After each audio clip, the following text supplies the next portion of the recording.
Hi, good evening, everybody. Thank you for being here today, and welcome to our final community meeting for the El Paso Community College Redistricting or Districting Committee. I briefly want to thank members of the committee for being here this evening, and those of you that were at many of the previous meetings. But most of all, thank you all for being here and wanting to learn more about this process, because it's a very important process that for the college and other municipal entities that happens once every 10 years. And I want to thank Dr. Mo for all her work and providing structure for the committee, and to the consultants from the bigger staff. And so with that, we're going to go ahead and let's have the committee members introduce themselves really quick. My name is Cynthia Renteria, and to my right, George Ibarra. Wesley Lawrence. Raul Lerma. And Emma Acosta. we have a few other members that aren't here with us today. And the public will have one more opportunity to provide feedback to the College Board of Trustees on November 29th at the next board meeting. So now I'm going to turn it over to Mr. Sequest for today's presentation.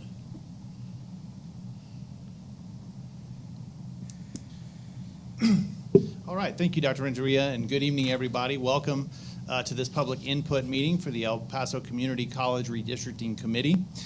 As Dr. Renteria stated, this process begins with the release of the 2020 census data. Of course, the federal government and the Census Bureau release the decennial census every 10 years, updating the population numbers. And when they do that, governmental entities such as the El Paso Community College District that have single-member districts have to update those districts or redraw them in order to make sure that the population between them is balanced. And ultimately, it will be the Board of Trustees that governs the El Paso Community College District. For those of you who don't know, there is a 7-member board who will make the determination as to what the redistricting maps look like, but it was of paramount importance to the board in going through this process to get as much public input as possible, input from the community, to make sure that the redistricting process was representative of public interest. And so they have appointed the committee that you have before you here today to evaluate some maps and do some work to prepare some maps, and then to make a recommendation to the board for the board to consider in adopting a final map. And I just want to mention, we have most of our committee members here tonight. There were a few who couldn't make it, who I always like to acknowledge. We have Mr. Paul Arciniega, Mr. Daniel Bueno Jr., Mr. Brandon Burt, Mr. Joshua Carter Guerra, and Mr. Julian Ita, and also Mr. Inocente Quintanilla. Although they could not be here this evening, each of them has done a lot for the committee and contributed much to this process, so we certainly want to acknowledge and thank them, as well as the committee members who are present tonight for their work in this process. In terms of redistricting a single-member district, such as the Board of Trustees, the question is often what changes? Well, in redrawing the districts, the thing that really changes are the boundaries for the single-member trustee districts, and what that affects is ultimately two things. One, where people can run for a seat on the board from, because a candidate can only run in the district in which they live. And then secondly, who the residents within the district vote for, because voters vote for the candidate in the district in which they live. So when we move boundaries, ultimately what we are affecting is who runs for what district and what set of voters vote in that district. This is the current board makeup. Again, there are 7 districts across the community college district. District 1 is held currently by Mr. John Uxer. District 2 is Mr. Brian Haggerty, the board chair. District 3 is Mrs. Belen Robles. District 4 is our board secretary, Ms. Cristina Sanchez. District 5 is Dr. Carmen Olivas Graham, the board vice chair. District 6 is Ms. Nina Pina. And District 7 is Ms. Bonnie Najera. And this is a map of the districts within the community college district as they are currently configured. And so this is what we refer to as the benchmark districts, and this is the districts for which we will have received the 2020 census information, and so we can evaluate whether or not they need to be rebalanced, and then for the committee to make a recommendation on how to do that. And as you can see, currently the configuration is Districts 1, 2, and 3 are moved from west to east across the northern end of the district. And then districts 4, 5, 6, and 7, again, west to east, moving along the southern end there, with districts 5 and 6 really in the center. The goal of this process, or the standard that governs this process, is known as the one person, one vote standard. And that comes to us from the United States Constitution, in particular the 14th Amendment. And what that tells us is that for single member districts, such as those that make up the El Paso Community College District, we must have approximately equal population. The reason for that is if you have one district that is either significantly overpopulated or significantly underpopulated in comparison to its neighbors, that can have the effect of either overvaluing or undervaluing the votes of the voters in that district. And so by maintaining roughly equal population, we maintain roughly equal voting power, and that's our one person, one vote standard. Because of the way that people are distributed geographically, it is impossible generally to draw the districts exactly equal. So what the courts have told us is, for purposes of the one person, one vote requirement, the standard that we are looking for is just less than a 10% total maximum deviation across the districts. And how we get that total maximum deviation, what that looks like is we take an ideal district size, and all that is divide the total population by the number of districts. That would give you the ideal number that if you could have exactly equal districts across the board, that's that ideal number. And then we look at the district currently under the 2020 census data that is the furthest above that ideal, and the one that is the furthest below that ideal.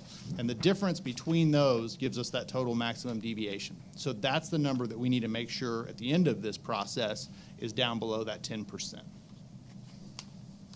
And here's just kind of a simple hypothetical example. If we had a district that had 4 districts in it, with 40,000 people total, that would give us an ideal in each district of 10,000, 40,000 divided by 4. And if we have our hypothetical district A is 1,000 people over, or 10% over, and our hypothetical district D is 2,000 people under, or 20% below, that means we have a total deviation of the difference between 10%, negative 20%. That gives us 30%, which is well in excess of the 10% standard that we're looking for. And so in our hypothetical here, obviously that's a district that would have to go through the redistricting process to rebalance to get within the one person, one vote standard. And so this is the information taken from the 2020 census data for the benchmark districts, the El Paso Community College District as it currently sits. And what the census count has told us is that within the district, there are 865,657 people. And if you were to divide that by 7 to get your ideal district size, it would be roughly 123,665 people would be the ideal for each district. When we look at the actual numbers for what the El Paso Community College District has for the 2020 census, what we see is Districts 7 and 3 are overpopulated, each by about 16.75%. 3 is over 16.75% above the ideal. 7 is 16.71%. So those are our overpopulated districts. And then 4, 5, and 6 we see are each underpopulated, starting with 4, which is negative 15.77% or 15.77% below the ideal. 5 is 10.49% below, and 6 is 8.63%. So if we were doing our calculation for our total maximum deviation here, we would take the most populous, which is 3 at 16.75% over. We would take the least populous, which is 4 at 15.77% below the ideal, add those two numbers together, and we would get an overall deviation of 32.52%.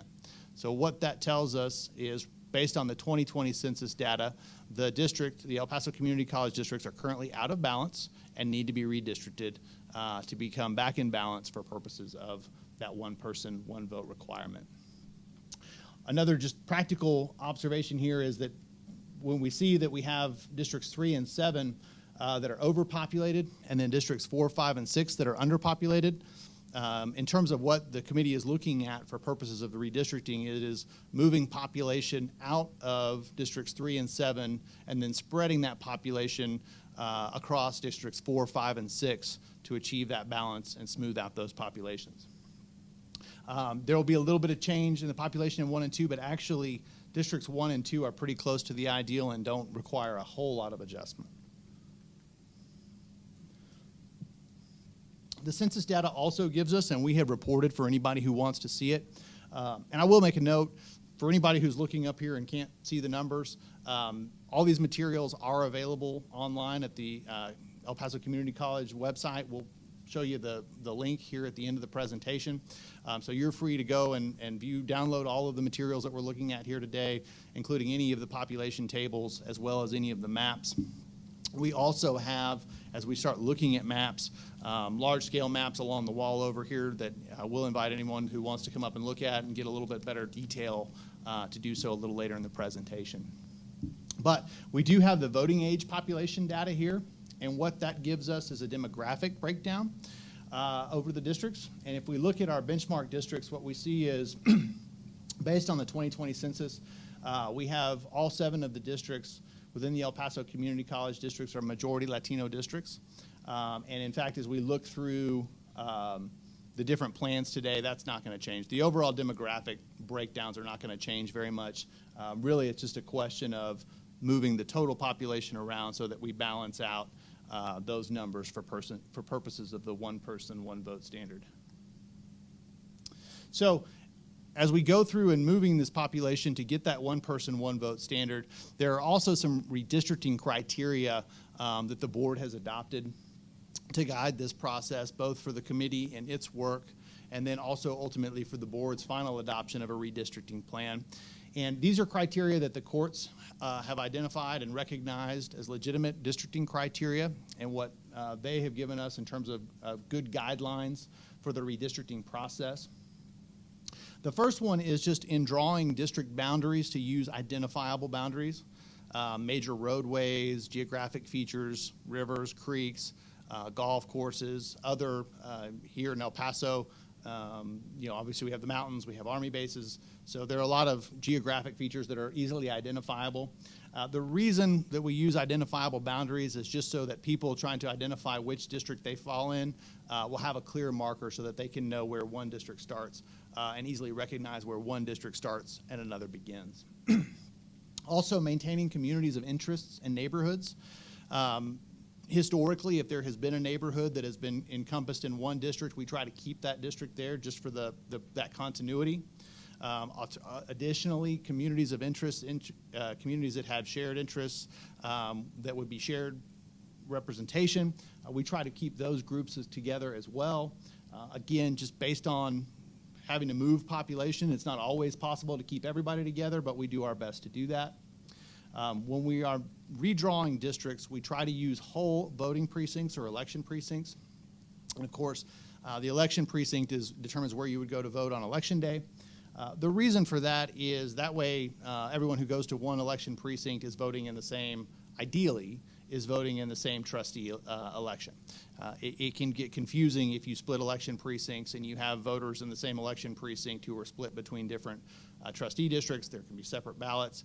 And so although that does happen sometimes, again, just based on, it's unavoidable based on geography, where we can, we try to keep those whole voting precincts together to try to eliminate as much as possible any confusion and any disruption by this process. We're basing the plans on the existing districts. The committee's charge in this case was to work from the existing districts and to modify them to balance that population. It's not an exercise in sort of scrapping everything and drawing completely new maps. Again, the reason for that is people are used to the current configurations. They understand generally where the districts are. And so to avoid or minimize any disruption or confusion, it's not about starting all over. It's about trying to work from the existing districts to get to a plan that complies with the federal standards. We are working to adopt districts of relatively equal size. The committee has worked very hard to draw districts that are compact and contiguous, that are not stringy or spread out too far, and that are not broken up between them. So we have compact and contiguous districts. The committee is working to keep the incumbents in their districts to preserve the relationship between the incumbents and the voters they represent. And then we're narrowly tailoring our plan to comply with the Voting Rights Act. In particular, under the Voting Rights Act, the applicable provision now is Section 2 that governs the redistricting process. That's an anti-discrimination provision. And basically, it instructs us to make sure that any map that is ultimately recommended or adopted doesn't have the effect of discriminating against the voting power of any protected racial, ethnic, or language class population of voters. So that is certainly something that we are keeping an eye on as well. Okay, based on those numbers and trying to get to that one person, one vote standard, and using those criteria, the committee has come up with 2 plans that it is presenting for public input this evening. And we have labeled those Plans A and Plan B. I'm going to show them up on the screen and give you kind of a summary of what's happening with them, but we also, as I mentioned, have maps on the wall over here, and the maps actually have road level detail on it, so if anybody here is particularly curious about where their street fits within a particular district as proposed, you'll have a chance to come up and actually view that. We also have a breakdown both up here in on the maps on the wall here that show where exactly election precincts are in each of the proposed plans, so you can see how that fits in to the committee's plans as proposed. But this is our first plan from the committee. It is Plan A, and what you'll see is, again, we still have, well, District 1 doesn't change a whole lot. It trades just a little bit of territory down here on the south side with 4 to create kind of a boundary right here. District 2, one thing I'll point out, the red lines on this map actually show the benchmark data. So anywhere, and the shading is the proposed new districts. So anywhere you see the shading coming across one of these red lines, that's where you can actually see the changes that are taking place. And so what we see is District 2, whereas it used to come all the way down here, now gives up a little bit of this territory here to 4, a little bit of this territory here to 3, but then it takes in and exchanges territory with the old 3 that went up here. District 3, therefore, gives up some of its old territory to 2, and it kind of comes more and becomes more centralized and compact there. District 4 used to run all the way down to the more southeast side of the community college district, and so it has given up some of its territory to 6 and 7 here, and become more compact in the center that way. District 5 used to be primarily in the center. In this plan, it gives up some of its old territory to 3, or exchanges some of its old territory to 3 in the center of town, and then moves out more to the northeast side there. District 6 gives some of its territory to the new 5, and then also takes in some of this territory from 7 here. And so what we are seeing generally, again, is the old 3 and the old 7 giving up population to reduce the numbers because they were the ones that were overpopulated, and then spreading that population against across 4, 5, and 6 in a way that the committee felt resulted in compacting contiguous districts and recognized and maintained communities of interest here in El Paso. Again, here's a map that shows, and this is available for download on the website. It just shows all of the individual election precincts in the proposal. And this is our population numbers that we get once you make the changes that the proposed Plan A has. And what you'll see is here, again, the population numbers are the same, but by rebalancing that way, we've brought the overall deviation down from that 32% down to 1.76%. And so now you're well below your 10% threshold. You've got a good deviation, roughly balanced population here. And so that certainly comports with the one person, one vote requirement. We do have, for anyone who's interested, again, the voting age population breakdown with the demographic breakdown. Once again, there's not going to be much shift overall in terms of the demographic breakdown across these plans. There is one additional discussion point that the committee wanted to ask for public input on, if anybody is so inclined, and in particular, in this map at the district, or excuse me, at the border between the proposed District 5 and 6, there are 3 precincts that the committee kind of went back and forth on how they might like to best allocate those. And in particular, that's 120, precinct 121, and precinct 122. And they're right here, highlighted in red in the center. And so as the committee went through this process, it really, there were some differing views on kind of how best to allocate those 3. And one of the sentiments was that would be a good point to present to the public to try to get input on. So if anybody, either here tonight or who happens to watch this recording at a later time, has any particular familiarity or interest in those 3 precincts and has some input or opinion as to whether they are a better fit with District 5 or District 6, we certainly invite and encourage you to either fill out the online comment form, fill out a comment form with us here this evening, or we'll have a microphone here in a little bit. We'll offer folks an opportunity to give some input on that point as well. And so that's for Plan A, and specifically in between Districts 5 and 6 in relation to precincts, election precincts 120, 121, and 122. Okay, the other alternative that the committee is proposing is Plan B. It has been labeled Plan B. And this plan is similar in many respects to the first plan you saw. Again, a small change here. And 1's taking a little bit of 4 just to get a clean border here. 3, again, comes into the center. 2, again, comes out, gives up a little bit of the territory in the south, comes out further to the northeast.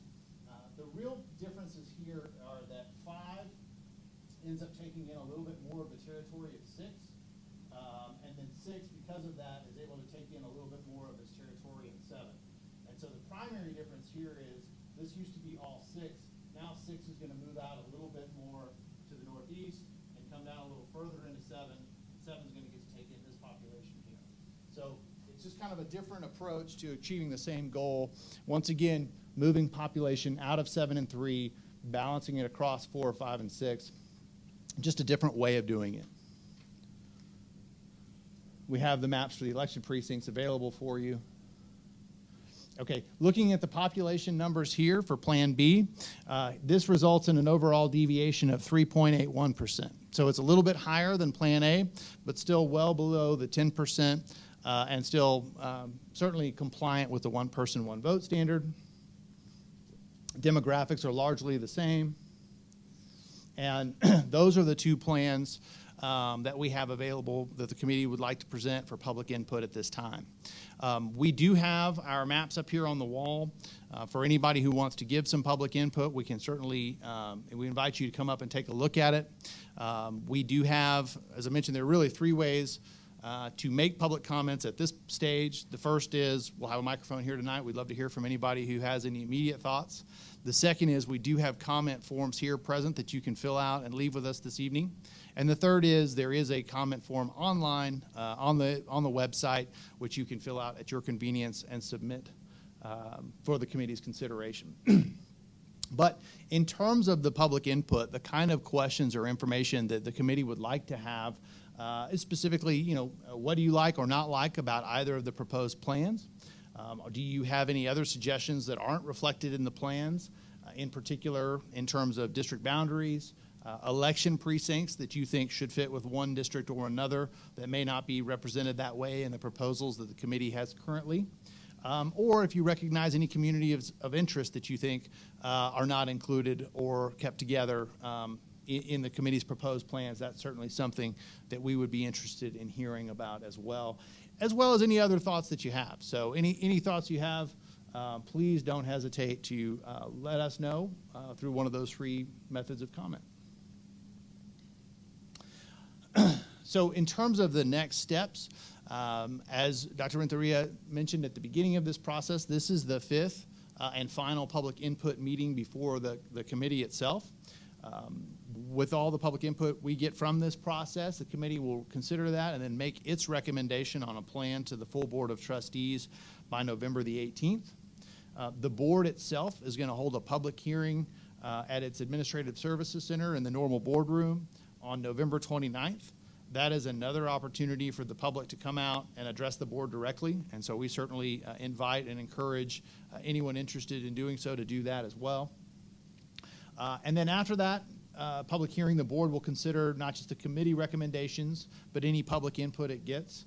And we'll either proceed to adopt a new redistricting plan that day on November the 29th, or at a subsequent meeting if the board feels like it needs a little bit more time to review the process or make any changes it feels appropriate. So this process is, the committee should wrap up its work by the 18th, public hearing on the 29th, and then the board will act shortly on that day or shortly thereafter. This is the website. The public comment form is available there.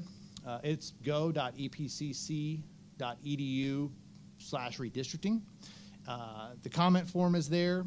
All of these mapping materials are there. All of the population tables are there. This presentation will be up there. So anybody, I know I've gone through some of these things quickly this evening. Anybody who has any questions or wants to look back can certainly have the opportunity to do that, and we hope you will. For this evening, though, do we have anybody who would like to make a public comment at this time? Okay. Already questions? Okay.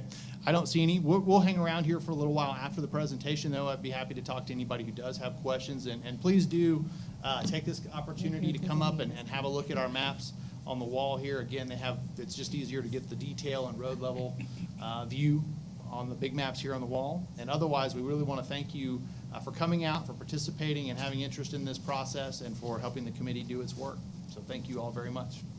Thank you, Mr. Sequest. And this committee will meet one more time on November 16th at 5 p.m.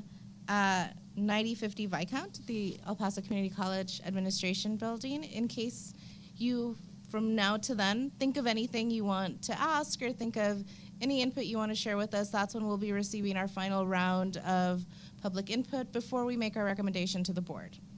So thank you, everyone, for being here.